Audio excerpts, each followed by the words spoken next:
नाराज मत होना मेरे दोस्त, आपको किसी ने धोखा दिया है। सच तो ये है अभी भी समझने का मौका दिया है। बैठे थे गहरे अंधकार में, ये बिजनेस आपके जीवन में आकर प्रकाश लाने का झरोखा दिया है, प्रकाश लाने का झरोखा। इसीलिए कहता हूं, सुनो मेरे साथियों, सुनो मेरे यार, कहता हूं तुमसे बार बार, अगर बनना चाहते हो हमसे खास तो चिंता मत करना, ये वाइट बिजनेस है हमारे पास, ये वाइट बिजनेस हमारे। जिस घर में नेटवर्क का डेरा, जिस घर में पंछी का फेरा, जिस घर में इस बिजनेस का गीता रामायण, वही बरस की दोस्त हफ्ता हफ्ता नगद नारायण, हफ्ता हफ्ता नगद। साथियों नमस्कार, नमस्कार। मैं अपना परिचय जितेंद्र धिवरी कौर, रायपुर छत्तीसगढ़ से हूँ। दोस्तों मैं ज्यादा पढ़ाई का नहीं हूँ, क्योंकि पढ़ाई का लोगों से मुझे बहुत डर लगता है। मेरे खानदान में मैं पहली व्यक्ति हूँ, सबसे ज्यादा पढ़ाई का हूँ, सातवीं फेल हूँ। हेलो, ये 7 पीढ़ी में ये जितेंद्र धिवरी पहली व्यक्ति है जो 7वीं में पढ़ा है, एक भी व्यक्ति पहली क्लास में पढ़ा है। आप सोच सकते हो मैं किस परिवार से बिलोंग करता हूँ। 7 पीढ़ी तक मेरे घर खड़ा नहीं था, खपरा क्या हो तो उनको पता नहीं था। मैं जिस गांव में रहता हूँ, मेरे पिताजी उस गांव में कैसे कोई गांव नहीं बना होगा जिसके वहां नौकर नहीं लगा होगा। अब आज भी मेरे दोनों भाई नौकर लगा हुआ है। हेलो मेरे दोस्त, ये गरीबी के चलते 5 पीढ़ी तक के मेरे दादाजी अपने ससुराल में रहते थे, उसका बेटा अपने ससुराल में रहते थे, उसका बेटा अपने ससुराल में रहते थे, मेरा पिताजी अपने ससुराल में रहते थे, और मेरा भी नंबर लग चुका था अपने ससुराल में रहने का। हेलो, उसको जुर्म गुलाम बोलते हैं। 5 पीढ़ी तक के मेरे खानदान में सब जुर्म गुलाम थे, लेकिन ये जितेंद्र धिवरी वो 5 पीढ़ी पहली व्यक्ति है अपने सास ससुर को अपने घर में।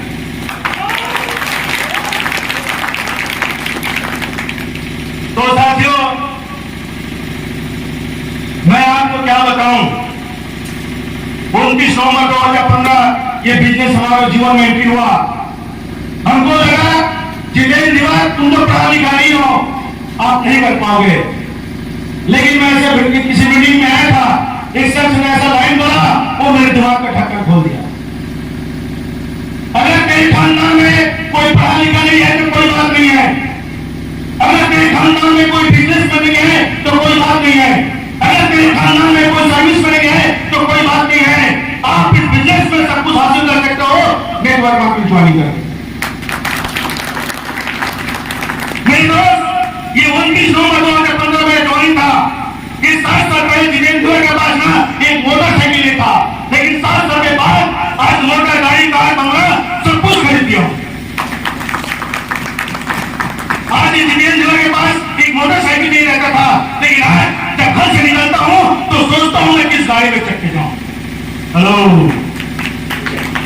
7 साल पहले जितेंद्र धिवरी के पास न कोई घर था, दुखी था, लेकिन आज के डेट में पूरे रायपुर में 7 से 8 फ्लैट मैं ले चुका मेरे दोस्त।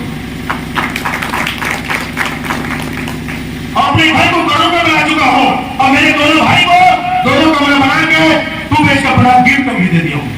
अगर जितेंद्र धिवरी कमल मंदिर में रहेगा तो उसका भाई दुखी भी नहीं रहेगा। हेलो मेरे दोस्त, मुझे गर्व होता है मैं 7वीं फेल हूं, अगर पास होता तो शायद आपके सामने नहीं होता। जितना भी पढ़ाई का मेरे दोस्त क्या है, वो कहीं पे जॉब कर रहा है, कोई 10 हजार कमा रहा है, कोई 20 हजार कमा रहा है, कोई 30 हजार कमा रहा है, कोई 50 हजार रुपए कमा रहा है। लेकिन ये जितेंद्र धिवरी 7वीं फेल होने की वजह से ये नेटवर्क मार्केटिंग ज्वाइन किया। वो जितना कमाता है मैं गायब किस्ती बनाता हूं। आज सोच के देखो, हमने कभी हमारे कोई सपना नहीं था, हमारे कोई ड्रीम नहीं था। एक भिखारी आदमी का क्या ड्रीम रहेगा, वो कार गाड़ी बंगला थोड़ी देखेगा, वो एक टाइम भोजन के बारे में सोचता है। अगर आज कभी अगर भोजन मिल जाए तो ये धन्य है भगवान से, प्रभु को ऐसा सिर्फ एक टाइम भोजन के लिए सोचता है। ये जितेंद्र धिवरी का कोई ड्रीम नहीं था कि मोटर गाड़ी कार बंगला खरीदूं। मेरे दोस्त, मैं तो 10-5 साल के लिए आया था, लेकिन आज ये 7 साल में ये वाइटल बिजनेस ने मुझे वो चीज दिया है मैं कभी लाइफ में नहीं भूल पाऊंगा। और लाखों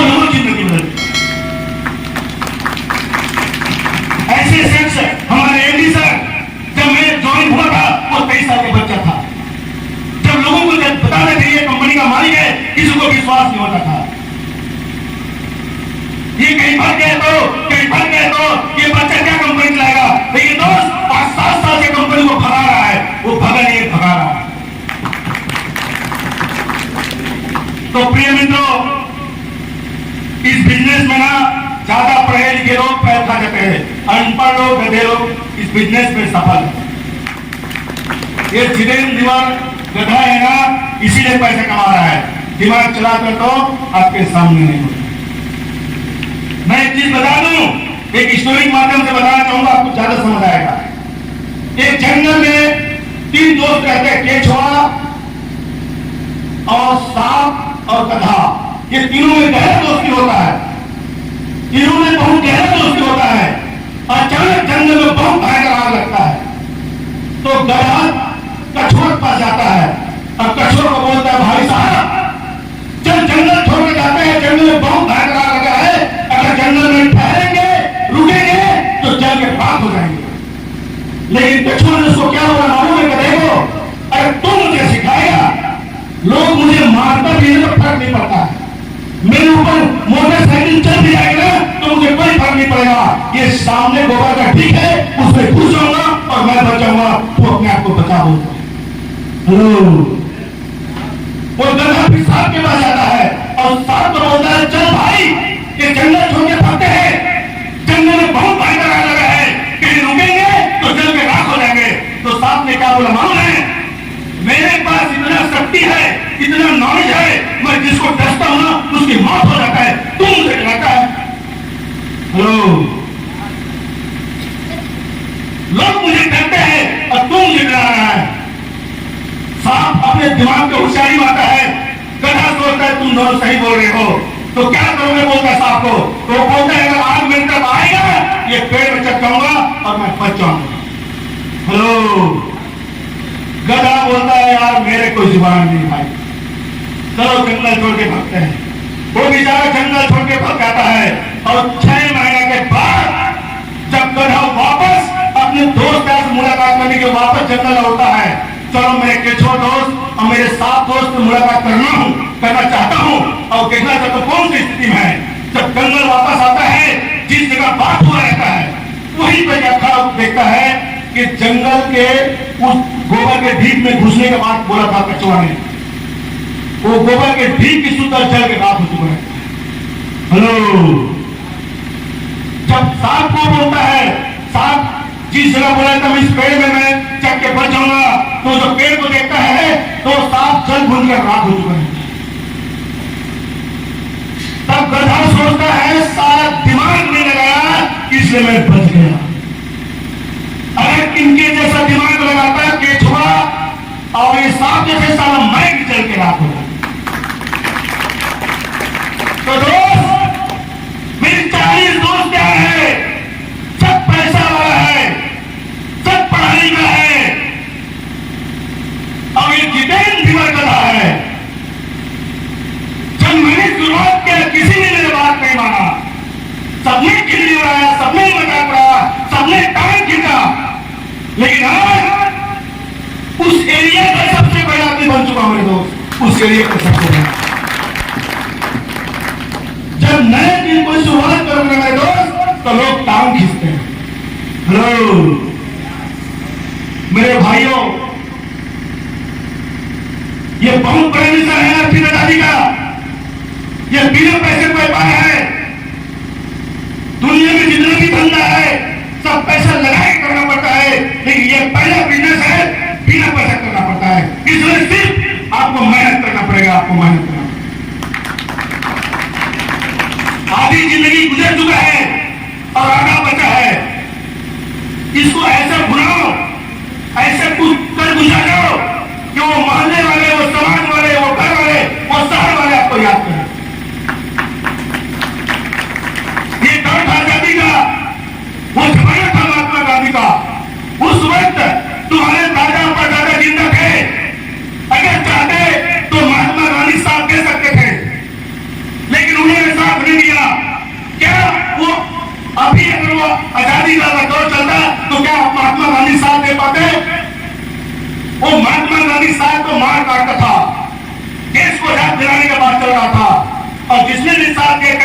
हुआ मार करके दफन हो चुका है। तो अरे कोई बात नहीं, वो 8वीं आजादी की मिशन में, वो देश को आजाद कराने की मिशन में महात्मा गांधी का तुझे साथ नहीं दे पाया तेरे दादा परदादा ने, लेकिन ये 8वीं आजादी का भी मिशन चल रहा है, ये बिना पैसे का व्यापार चल रहा है। अगर इसमें कहीं काम नहीं करोगे, इसमें कहीं अगर बिजनेस नहीं करोगे, इसमें कहीं नहीं जुड़ोगे, तो आने वाला तुम्हारे नस्ल, तुम्हारे बच्चा, तुम्हारा पीढ़ी न ये न बोले कि पापा जब बिना पैसे का व्यापार चल रहा था तो उस समय तो क्या करें। हेलो, मेरे आस पास में जितना दोस्त आ है उस सबके बच्चा बोलता देख उसकी पापा को, सबके पत्नी बोलता देख उसकी पति को, और सबके माँ बाप बोलता देख उसके बच्चे को। मेरे दोस्त ऐसे कर गुजर जाओ कि उस शहर में, उस क्षेत्र में, उस समाज में, उस गांव में हर आदमी तुम्हारा उदाहरण देने लग जाए, बनना है तो इसके जैसा बनो, बनना है इसके जैसा। तो साथियों, बड़े आदमी बनना है तो क्या करना पड़ेगा, ये सवाल है मेरा। बड़े आदमी इतना आसानी से नहीं बनता है, इसके लिए क्या करना पड़ता है। ये जितेंद्र कई बड़े आदमी बने ना, इसके पीछे दर्द है, कुर्बानी है, त्याग है, तपस्या है, तब जाके बड़े आदमी बना है। खाने का बड़ा कैसे बनता है। हेलो, पहले वो दाल रहता है, बहन लोग ज्यादा जानेंगे बड़े कैसे बनाते हैं। पहले वो दाल रहता है, उसको गढ़ाई करते हैं, उसके बाद उसको फुलाई करते हैं, उसके बाद रात भर पानी में डुबाते हैं, सुबह उसको फुलाई करते हैं, उसके बाद उसकी पिसाई करते हैं, उसके बाद हल्दी मिर्च नमक डालते हैं, फिर पिटाई करते हैं, उसके बाद उसको एक लोनी बनाता है, उसके बाद उसको चपक चपक के देखते हैं, उसके बाद गरम गरम तेल में डालते हैं। हेलो, जब बन के निकलता तब जाके बनाता है। आप लोग मुझे बताओ, ये बड़ा बनने में एक भी प्रोसेस को रुक गया, एक भी कमी रह गया तो क्या वो बड़ा बन पाएगा। कहीं पुण्य लोग भूल जाएंगे तो कचरा हो जाएंगे, कहीं दोबारा भूल जाएंगे तो नहीं बन पाएंगे। ये 12 प्रकार की जो प्रोसेस है दोस्त बड़े बनने में, अगर एक भी कमी रह गया तो आप कभी भी बड़े आदमी नहीं बन पाओगे और अपना बड़ा बना पाओगे। आपको भी डूबना पड़ेगा, आपको भी पिसना पड़ेगा, आपके भी लोग चबक चबक के देखेंगे, अरे लोग नहीं देखेंगे तो ऊपर वाले देखेंगे, इतना पैसा दूंगा तो बचा पाएंगे कि बचा पाएंगे। वो इसके लिए आपको क्या तपस्या करना पड़ता है दोस्त। हेलो, ये गरीबी की जो बीमारी है ना, इतने डेंजरस है, इतने खतरनाक है कि मैं बता नहीं सकता मेरे दोस्त। अगर मौत भी को मांगोगे ना तो मौत भी भगाता है कहीं से। हेलो, अमीरी में ताकत ज्यादा है कि गरीबी में। अमीरी में ताकत ज्यादा है, पानी में ताकत ज्यादा है कि मिट्टी में ज्यादा ताकत है। पानी में ज्यादा ताकत है। अगर कहीं मिट्टी के साथ खा लिया कि तुझे मैं अपने कब्जे में रखूंगा, संकल्प ले लिया तो पानी को भी अपने कब्जा कर सकता है। इसके लिए वो कुर्बानी, वो त्याग, वो तपस्या चाहिए। मिट्टी बोलता है कि मुझे पानी को अपने कब्जा में रखना है, मुझे क्या करना चाहिए इसके लिए। तो पाए पास आता है और पाए से बोलता है बता भाई मुझे पानी को अपने कब्जा में रखना है, मैं इसे क्या करूं। तो पाए बोलते तेरे बस के बात नहीं है, तू पानी को अपने कब्जा रख सकते हो। इसके लिए तुमको मारना पड़ेगा, इनके फेंकना पड़ेगा, इनके एक आकार में डालना पड़ेगा, उसके बाद आपको गरम गरम आग में डालना पड़ेगा और आग में तुम्हारा कहीं कलर बदल गया, जल के कहीं लाल हो गया तो समझ लेना अब पानी को अपने कब्जे में रख सकते हो। अगर अमीरी को अपने कब्जे में रखना है मेरे दोस्त, अमीरी को अपने पास में रखना है, अमीरी को अपने गुलाम बनाना है, तो आपको भी ये फील्ड में करना पड़ेगा, ये धूप में निकलना पड़ेगा, रात में नहीं करना पड़ेगा, तब जाके आप अमीरी को अपने कब्जे में रखोगे। नहीं तो अमीरी इतना तड़पा तड़प मारेगा, इतना दर्दनाक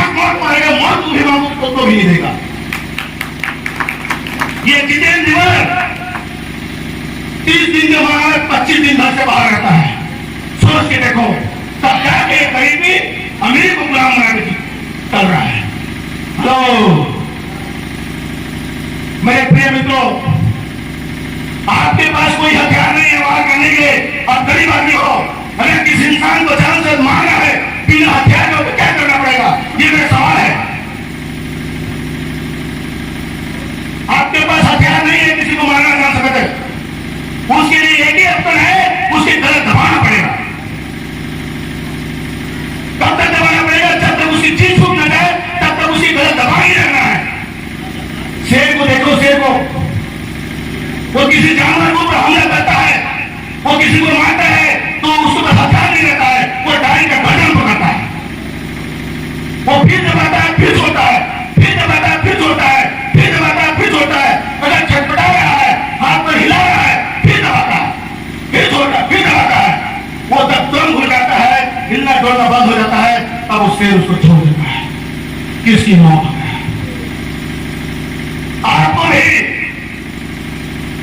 अगर गरीबी को जीतना है तो गरीबी की तरह दबाना पड़ेगा।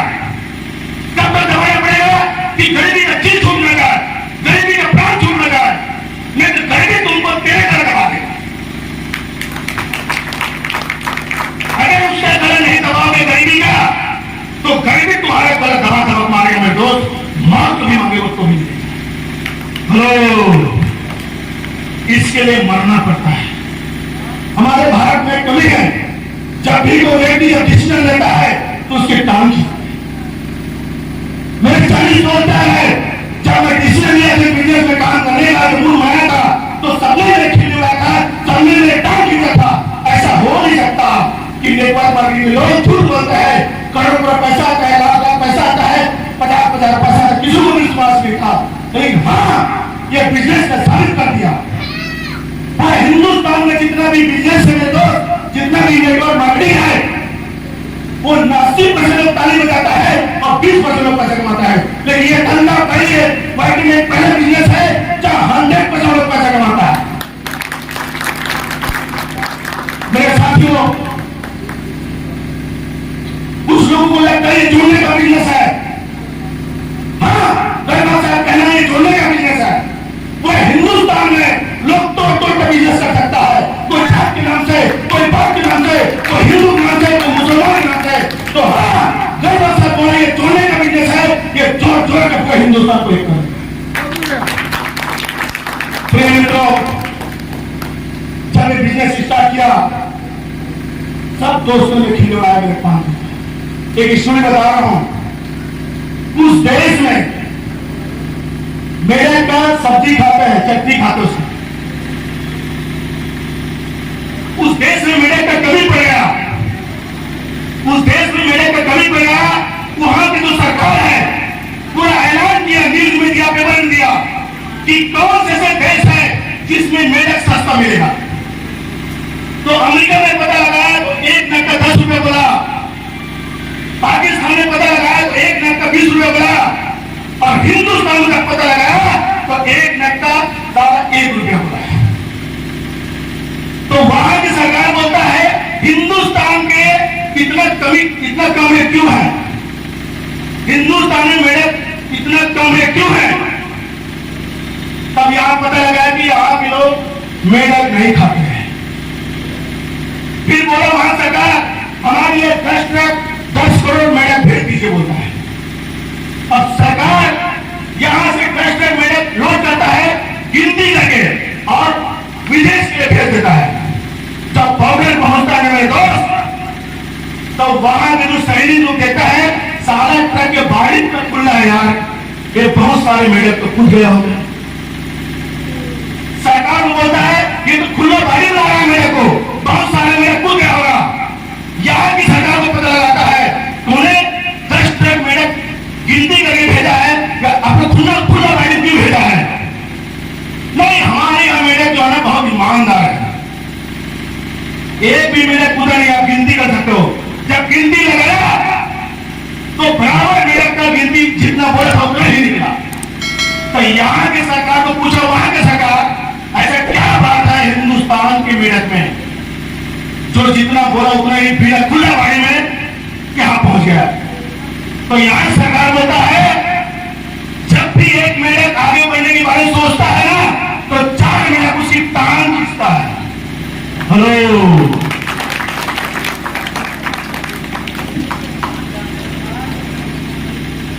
जब भी एक मेढक आगे बढ़ता है, कुछ करना है मुझे, मैं पूरे समुद्र समझ चुका था, ऐसे समझ के पूरी दुनिया को देखने के लिए एक कदम डिसीजन लेता है ना, तो 4 मेढक उसको 4 कदम पीछे खींचता है। अरे दुनिया बेकार है, मत कूद। हेलो, अब जिस मेढक ने झटका मार के कूदा, वो पहले नहर में गया, फिर नाला में गया, फिर नदियों में गया, फिर समुद्र में गया बहते बहते, और समुद्र में गया तब पता चला कि सारा समुद्र तो बहुत ऊपर है। हम तो कुएं को ही समुद्र समझ चुके थे। मेरे दोस्त, वैसे घटना आपके पास भी होगा। ये जितेंद्र जी का टांग खींचा था, जितेंद्र जी ने किसी के बात नहीं सुना, किसी के बात नहीं माना, झटका मार के कूद गया। आज पूरा हिंदुस्तान घूम रहा हूं लोग। मेरे गांव से कभी बाहर नहीं निकला था, आज पूरा हिंदुस्तान घूम घूम के बिजनेस कर रहा हूं। कभी नहीं सोचा था मैं लाइफ में कि हिंदुस्तान बहुत बड़ा होगा, लेकिन आज मेरे बच्चे जब जहाज निकलते थे तो बाहर देखने के निकलते थे, लेकिन आज वही बच्चा कहीं मेरे पापा को निकाले इसी जहाज में, इसके लिए बाहर निकलते हैं। सिचुएशन और समय बदल चुका है मेरे दोस्त। साथियों, आपको लगता है मेरी किस्मत खराब है, तो एक बार जिसकी आंख नहीं है, जिसके एक पैर नहीं है, जिसको लकवा मार दिया है, जिसके बारी का एक आंगन काम नहीं कर रहा है, उनसे जाकर पूछना कि भाई साहब तुमको क्या चाहिए, तो उनका एक ही जवाब निकलेगा, भगवान से मैं दुआ करता हूं कि मुझे कुछ नहीं चाहिए, मुझे सही सलामत भगवान मुझे कर दे। और आप अगर हाथ पैर सही सलामत है तो आपसे निवेदन है मेरे दोस्त, कभी भी भगवान को दोस्त मत देना। यहां भी बहन भी बैठा है, माँ भी बैठा है, बेटी भी बैठा है। जब पति पत्नी से संबंध बनाते हैं तो 40 मिलियन का कीटाणु निकलता है, और सारे कीटाणु मां की गर्भाशय तक भगते रफ्तार के साथ इतना रफ्तार से भगते हैं, कुछ रास्ते में हार जाते हैं, कुछ मैदान छोड़ देता है, कुछ बाहर निकल जाता है, और एक ऐसे कीटाणु है तो मां की गोद में पहुंचता है और 9 मिनट है तो बाहर होता है। वो कौन है मालूम है? हेलो, वो एक कीटाणु कौन है तुमको मालूम है? वो एक कीटाणु आप हो मेरे दोस्त, आप हो कीटाणु। वो लाखों कीटाणु हार चुका था, वो उसी बड़े में एक कीटाणु आप ऐसा हो तो अपने मां की गोद में ठहरा और यही पार्टी में जन्म दिया। उसके बाद भी कहता अगर मेरी किस्मत खराब है, मैंने भी सोचा था जितेंद्र जी तुम्हारी किस्मत खराब है, ये मुकेश अंबानी, ये दुर्गा अंबानी, ये टाटा, इसके अगर बहन बना देता तो 50% का हकदार होता, लेकिन भगवान को उसकी मर्जी नहीं थी, उसकी बहन बना देता। मेरे दोस्त, एक बार ध्रुव अंबानी की जीवनी पर देखना, क्या ध्रुव अंबानी गणपति खानदान से उल्लास करता है क्या? नहीं। क्या पेट्रोल पंप में काम कर रहा था, उसकी किस्मत भी कर रहा था। क्या पेट्रोल पंप में छोड़ दिया, उसकी किस्मत भी छोड़ दिया। 40 साल के एज में ये ध्रुव अंबानी को कोई जानता था, 40 साल के बाद पूरा विश्व में 65,000 करोड़ का साम्राज्य खड़ा कर दिया, उसकी किस्मत का पूरा दुनिया जाने लगा। इसके बाद भी कहता हो मेरी किस्मत खराब है, तो किस्मत उसका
वन मंदिर दिखा दो, नंबर 1 मंदिर। क्या जीना है दोस्त, क्या जीना है दुनिया में, तो लहरों को मोड़े। अगर ये नहीं कर सकता तो जीना छोड़ दे। अगर जिंदगी है जिंदा तो दुनिया से इस बिजनेस के बारे में बोले। अगर ये नहीं कर सकता दोस्त तो जीना छोड़ दे। राहों के पत्थरों को हिंसा बनाता चल, खुद अपने दिलों को सहिंसा बनाता चल। अरे पैसा वैसा के पीछे मत भाग, ऐसा वैसा अपना पीछे भगाता चल। बुरा अपने दामन में ऐसा सब बनाता चल। खुशियों को अपने दामन में सजा सजा के रख, गम और मुश्किलों को चटनी बना के चल। दिल जिंदा है तो दुनिया से बोल देना चाहिए, और ये लोगों में खून है तो खोल देना चाहिए। जिसका खून ना खोले दोस्त, उसका खून पानी है पानी। अरे भारत मुश्किल से मानव जीवन दिया है, ये दुनिया से न बोल सके, उसके बेकार जवानी है, उसके बेकार जवानी है। जो जमाने के आगे झुकता रहने दोस्त, जमाना सितम पर सितम ढाता है। जो खुलेआम सच्चाई के सामने बोलता है, जमाना उसके आगे सिर झुकाता है। जमाने की सारे में चलोगे तो खो जाओगे गर्दिश में, मंजिल को निकलोगे पहुंचाओगे मंजिल में। मकामिया बनता उनका जो झूठा का हालात के पीछे, और जिद्दीबाजी वो भी हार देता है जो झूठा का हालात के पीछे। जिसकी जिंदगी पूरी गवाई है, उसका जीवन का खाना है, बस सारे सांसें की एक दिन दुनिया छोड़ के जाना है, एक दिन दुनिया छोड़ के जाना है। मेरे दोस्त, इस बिजनेस को कहना कोई जरूरी नहीं है, मत करो इस बिजनेस को। लेकिन आज 12 बजे रात का 16 बिस्तर से उड़ के दरवाजे पर जाना और कौन सा अपने बीवी के चेहरे देखना, कौन सा अपने बूढ़े माँ बाप के चेहरे देखना, कौन सा अपने बच्चे का चेहरे देखना। अगर आप जिंदा हो तो अपने बूढ़े माँ बाप, अपने बीवी, अपने बच्चे चेहरे से सो रहा है। कौन सा अपने एक्सीडेंट से मारा गया, बीमारी से मारा गया, तो क्या चेहरे से सो पाएगी? अगर हाथ में निकलता है तो वर्तमान जो बिजनेस करे उसको करते हैं ना, और नहीं निकलता है तो ये बिजनेस करेगा, पूरी जिंदगी टर्गी पर रहेगा। साथियों, बातें बहुत है, आप लोगों को सुना इसलिए बहुत बहुत धन्यवाद। यूपी वालों को मैं प्रणाम करता हूं। बाकी में यूपी के लोगों से मुझे बहुत कुछ सीखने को मिला। तो बातें बहुत है साथियों। जय हिंद, जय भारत, जय छत्तीसगढ़, जय